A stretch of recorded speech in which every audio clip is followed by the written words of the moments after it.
Hello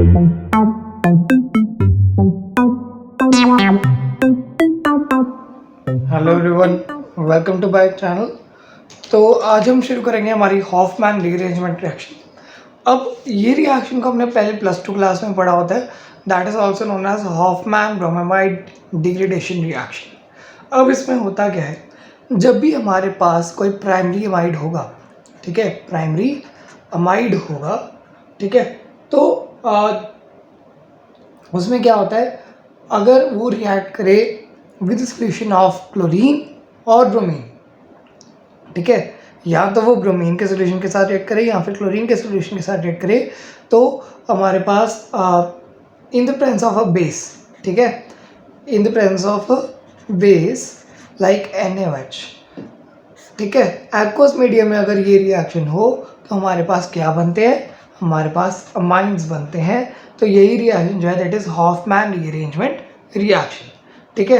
इसमें RnH2 तो बना, साथ में NaBr भी बन गया, ठीक है, NaBr, और साथ में वाटर भी बन जाता है, ठीक है, और साथ में देखो Na भी है और CO भी है, तो सोडियम कार्बोनेट बन जाता है Na2CO3, और साथ में वाटर, 2 मॉलिक्यूल्स ऑफ वाटर।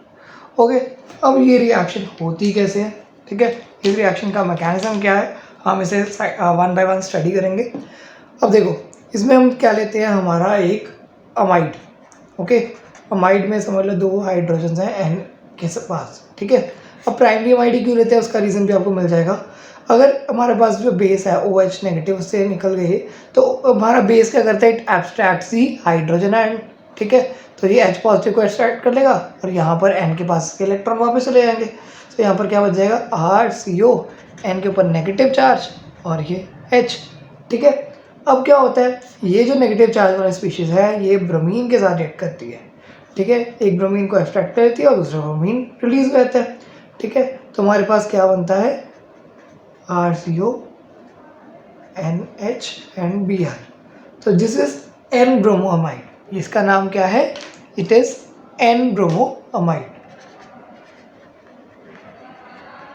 अब ये जो है, अगर यहाँ पर क्लोरीन होता तो हम N क्लोरोमाइड कहते। सो जनरल टर्म इसके लिए क्या यूज़ करेंगे, इट इज N हैलोअमाइड, ठीक है, तो ये हमारे पास N हैलोअमाइड है। Now in the next case we have इसके ऊपर क्या होगा, ये वाला जो प्रोडक्ट आया हमारा N हैलोअमाइड, यहाँ पर नेगेटिव चार्ज नहीं होगा, पहली बात तो ये नेगेटिव चार्ज तो Br के साथ अटैच हो गया, ठीक है। अब इसके ऊपर जो है एक बेस फिर से रिएक्ट करेगा, जो OH नेगेटिव आयन है वो फिर से इसके ऊपर रिएक्ट करता है, ठीक है। अब क्या होगा, ये फिर से एक हाइड्रोजन एक्सट्रैक्ट कर लेगा और हाइड्रोजन अपने जो है इलेक्ट्रॉन्स इसको दे देगा N को, तो यहाँ पर फिर से N के ऊपर Br लग के नेगेटिव चार्ज आ जाएगा, ठीक है। अब ये एनायन है ऑफ N ब्रोमोअमाइड।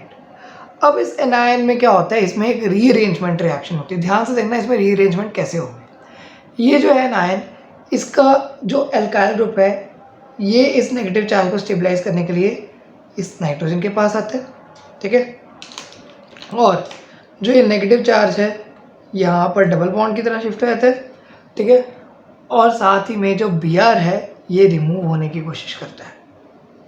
तो यहाँ पर क्या होगा, यहाँ पर एक इंटरमीडिएट फॉर्म हो जाता है, जिसमें हम कह सकते हैं कि यहाँ पर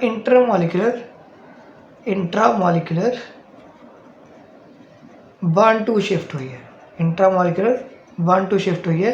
कैसे, फर्स्ट क्वेश्चन पर फर्स्ट कार्बन पर R लगा था तो वो सेकंड नाइट्रोजन पर अटैच हो गया, ठीक है। अब हमारे पास क्या बचता है, C डबल बॉन्ड हो तो था ही, यहाँ पर क्या है, डबल बॉन्ड N बनना है, तो यहाँ पर मैं एक पार्शियल डबल बॉन्ड लगा देता हूँ, ठीक है। अब R ने यहाँ से बॉन्ड तोड़ के यहाँ पर बनाना है, तो ये जो है इस तरीके से बन जाएगा, और Br का बॉन्ड टूट रहा है तो ये भी हम पार्शियल बॉन्ड दिखा सकते हैं, ठीक है। तो ये पार्शियल पॉजिटिव चार्ज है, ये पार्शियल नेगेटिव है, और इसके ऊपर भी पार्शियल नेगेटिव है क्योंकि ये इलेक्ट्रॉन लेके बाहर जा रहा है, ठीक है। अब यहाँ पर क्या होगा, माइनस हो जाएगा Br नेगेटिव आयन, तो क्या बच जाएगा हमारा जो है C डबल बॉन्ड हो तो है ये। अब हमारे पास ये स्टार्टिंग में C डबल बॉन्ड हो है, इसके साथ N जुड़ा है वो भी डबल बॉन्ड के द्वारा, ठीक है, और N के पास लोन पेयर ऑफ इलेक्ट्रॉन भी है, और साथ में इसके जुड़ा है हमारा R ग्रुप। अब हमने फिर से इसमें जो है बेस डाल हमने क्या करना है, इसमें बेस डालना है। OH नेगेटिव तो मीडियम में है ही ना। अब ये OH नेगेटिव क्या करेगा, it will act on the electrophilic centre, ठीक है, जिस कार्बन के पास इलेक्ट्रॉन डेफिशिएंसी है, क्योंकि ऑक्सीजन इसके इलेक्ट्रॉन एब्स्ट्रैक्ट कर लेगा, ठीक है। तो यहाँ पर क्या होता है, नाइट्रोजन अपने इलेक्ट्रॉन ले जाता है और OH जो है वो कार्बन के ऊपर एक्ट कर जाता है। सो इस तरीके से हमारे पास OH जो है वो अटैच हो जाता है इस सेंटर पे और डबल बॉन्ड हो तो अटैच हो जाता है, ठीक है। अब इसमें क्या होती है, इसमें होगी हमारे पास एक रीअरेंजमेंट टाइप ही होता है, क्योंकि यहाँ पर क्या होंगे, टॉटोमेरिज्म होनी है। वैसे जो OH है यहाँ पर ये टॉटोमेराइज करता है। अगर मैं इसको ऐसे लिखूँ कि H जो है वो नेगेटिव चार्ज के पास आ जाएगा, नेगेटिव चार्ज जो है वो ऑक्सीजन के पास चला जाएगा, ठीक है।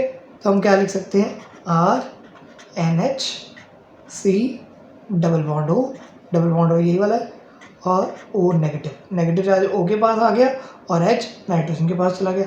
अब नाइट्रोजन के पास एक लोन पेयर तो बचेगा ही ना, चाहे एक यूज़ हो गया इन द बॉन्डिंग, ठीक है। अब यहाँ पर फिर से वाटर यूज़ होगा। अब यहाँ पर क्या यूज़ होगा, वाटर। अब वाटर में हमारे पास H होता है और OH होता है। तो यहाँ पर क्या है, आज जो लोन पेयर है वो H को एब्स्ट्रैक्ट कर लेंगे वाटर में से, OH निकल जाएगा और डबल बॉन्ड O बन जाएगा नेगेटिव चार्ज जो है उससे, ठीक है। तो हमारे पास क्या बना, RNH2 एक सेपरेट बन गया, क्योंकि यहाँ पर क्या होगा, N जो है यहाँ से अपने इलेक्ट्रॉन ले जाएगा, यहाँ पर CO2 बन जाएगा। तो हमारे पास मेन प्रोडक्ट्स क्या आएंगे, एक आएगा हमारे पास R के साथ NH2, ठीक है। फिर उसके बाद ये CO2 बच गया, तो यहाँ पर CO2 आएगा और साथ में ये OH नेगेटिव बचा, तो यहाँ पर OH नेगेटिव आएगा, ठीक है। अब ये जो CO2 है ये हमारे पास सोडियम के साथ रिएक्ट करके सोडियम कार्बोनेट बनाता है, ठीक है। NaOH में Na के साथ, Na पॉजिटिव आने से ही ना मीडियम में Na के साथ रिएक्ट करके ये सोडियम कार्बोनेट बनाता है, और हमारे पास जो है वाटर साइड में निकल जाता है और OH नेगेटिव जो है उससे ही वाटर बनना है हमारा, ठीक है। और जो सोडियम था वो Br के साथ ही, वो यहाँ पर Br निकल रहे थे, Br नेगेटिव, तो ये दो Br के साथ रिएक्ट करके NaBr भी बनाते हैं, ठीक है। तो इस तरीके से हमारे पास ये रिएक्शन का मैकेनिज्म होता है। वैसे तो देखा जाए कि कोई इंटरमीडिएट जो है वो आइसोलेट नहीं कर सकते हम between the stage of amine and amide, ठीक है। अमाइन और अमाइड में कोई भी इंटरमीडिएट नहीं निकलता, बट लेकिन एन हैलो अमाइड जो होते हैं, एन ब्रोमो अमाइड जो है यहाँ पर हमारे, इनको हम एब्स्ट्रैक्ट मतलब साइड में आइसोलेट कर सकते हैं, ठीक है। क्यों, क्योंकि ये जो एन हैलोअमाइड्स है ये क्या होते हैं, बेस एसिडिक होते हैं, और ये क्या कहते हैं, सोडियम सॉल्ट्स फॉर्म कर लेते हैं, ठीक है। वेल डिफाइंड सोडियम सॉल्ट्स जो है फॉर्म कर लेते हैं, चाहे वो अनस्टेबल होते हैं, बट लेकिन वो ये सोडियम सॉल्ट्स फॉर्म कर लेते हैं, इसको इसलिए हम इसको अलग से निकाल लेते हैं, ठीक है। तो यही हमें बताता है, अगर ये जो है हमारा सेपरेट हो जाए, आउट हो जाए, तो हमें यही पता लगता है कि रीअरेंजमेंट जो है that is found by the formation of anion of haloamide, क्योंकि ये सोडियम कॉम्प्लेक्स बना के आइसोलेट कर सकते हैं, तो हमें पता लग जाता है कि इस रिएक्शन में एनायन बना है, उसी से ही रीअरेंजमेंट हुई, ठीक है। तो इस तरीके से हमारे पास रीअरेंजमेंट रिएक्शन होती है, हॉफमैन रीअरेंजमेंट, ओके। अब ध्यान से देखो कि हमारे पास इसमें क्या है,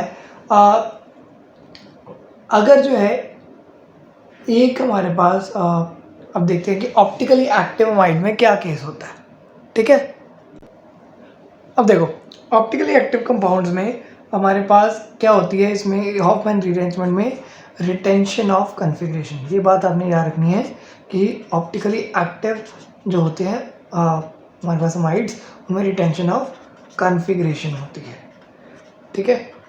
अब जैसे हमारे पास एक एग्जांपल ले लेते हैं कि हमारे पास एक कार्बन था, जहाँ वो काइल कार्बन है जहाँ पर जो ग्रुप अटैच होगा, जैसे ये यहाँ पर अमाइड ग्रुप अटैच है, यहाँ पर मिथाइल ग्रुप अटैच है, यहाँ पर जो है बेंजाइल ग्रुप अटैच है, और यहाँ पर हाइड्रोजन अटैच है, ठीक है। इसके ऊपर मैंने Br2 और KOH डाला, तो बनता क्या है, KOBr बन जाता है, ठीक है, और वाटर बन जाता है, वाटर तो है ही है हमारे पास।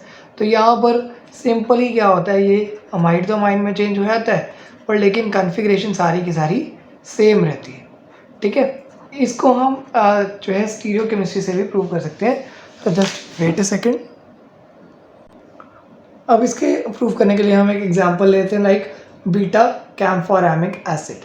क्या होता है, ये वाला हमारे पास एक नॉर्मल सिस्टम ले लेते हैं साइक्लिक, ठीक है। यहाँ पर 2 मिथाइल ग्रुप्स हैं और यहाँ पर एक CONH2 ग्रुप है अमाइड ग्रुप, और यहाँ पर एक एसिड ग्रुप है COH, ठीक है। यहाँ पर मिथाइल ग्रुप है। तो ये क्या है, cis isomer of beta camphoramic acid, ठीक है। इसके ऊपर अगर KOBr एक्ट करे तो हमें क्या पता लगता है, अमाइड से अमाइन बनना है, तो डायरेक्टली यहाँ पर अमाइन बन जाता है, ठीक है।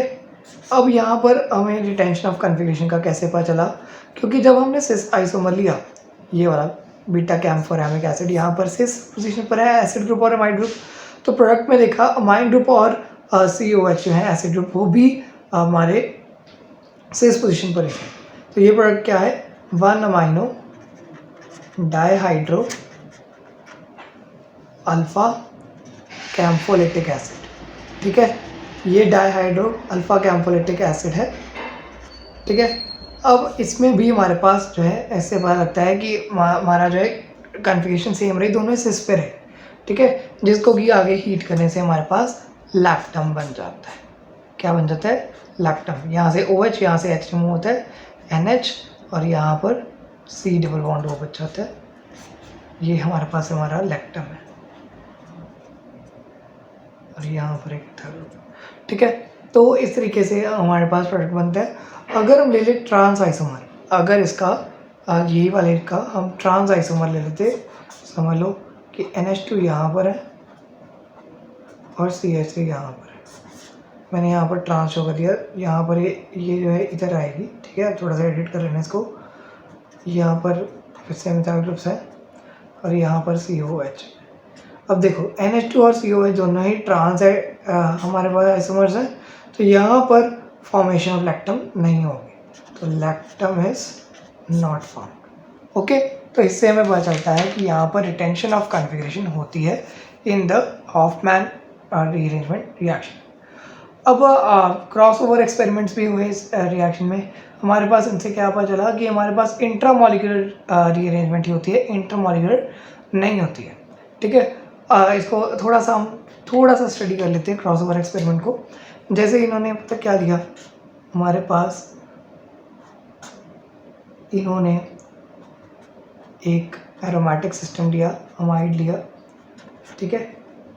इसके साथ ऐड कर दिया एक सिंपल अमाइड जिसमें कि N15 आइसोमर था, ठीक है। अब यहाँ पर अगर इंट्रामॉलिक्यूलर का केस हो तो क्या होगा,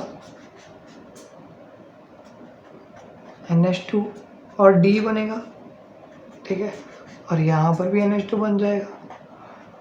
तो ये प्रोडक्ट जो था हमारे पास ऑब्टेन हुआ था। अगर इंटरमॉलिक्यूलर होता तो हमारे पास 4 प्रोडक्ट आते, तो वो 4 प्रोडक्ट जो हैं, अगर मैं यहाँ पर इंटरमॉलिक्यूलर लिख देता हूँ, पहले तो ये जो है सेम प्रोडक्ट आ जाएगा क्योंकि ये अपने खुद के साथ रिएक्ट करेगा। फिर दूसरा वाला भी सेम प्रोडक्ट आ जाएगा, N15 वाला। फिर हमारे पास जो तीसरा प्रोडक्ट आएगा वो N14 वाला आ जाएगा, और चौथे प्रोडक्ट में हमारे पास N15 के साथ D लगा होगा। तो ये हमारे पास 4 प्रोडक्ट बनते थे, पर लेकिन क्या होता है कि हमने एक एक्सपेरिमेंट से चेक किया, क्रॉसओवर एक्सपेरिमेंट से, ये 4 प्रोडक्ट्स नहीं बन रहे थे, तो यहाँ पर इंट्रामॉलिक्यूलर रीअरेंजमेंट ही हो रही थी ड्यू टू दिस मैकेनिज्म, ठीक है। तो ये हमारे पास कंप्लीट होता है यहाँ पर Hofmann rearrangement reaction. In the next video we will do the Curtius rearrangement. Till then stay tuned.